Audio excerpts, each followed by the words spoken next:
बेटी विवाह गीत लेके आइल बनी। रवा सभे सुनी जा, लाइक शेयर कमेंट कर देव जा। बहुत सुंदर ई गीत बा। एक बाप अपन बेटी के कैसे प्यार करलन। आरे आव चंदा मामा बारे आव चंदा मामा नदिया किनारे से बोलव लए पापा जी से नदिया किनारे से बोलव लए पापा जी के नाहू से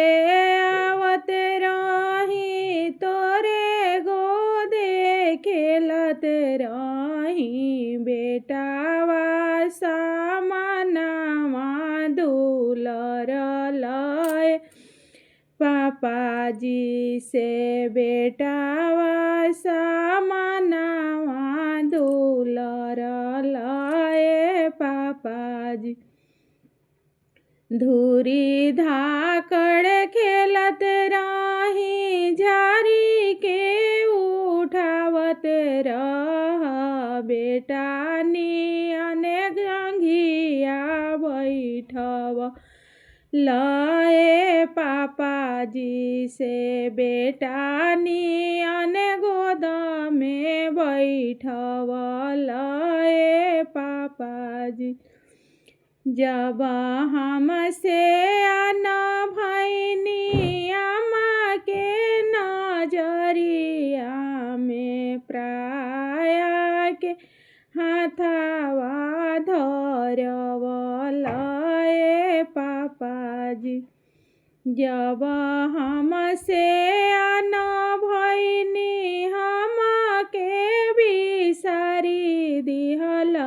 प्राया के हाथवा धरव लए पापा जी गमाछी बिछाई देल रोपे आगी नाई देल गैया अने पागा धरव लए पापा जी से गैया अने पागा धरव लए पापा जी अरे आव चंदा मामू बारे आव चंदा मामू नदिया किनारे से बोलव लए पापा जी सोने के कटोरिया में दूधा भात सानत रह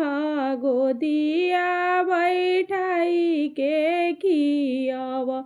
लए पापा जी से गोदिया बैठाई के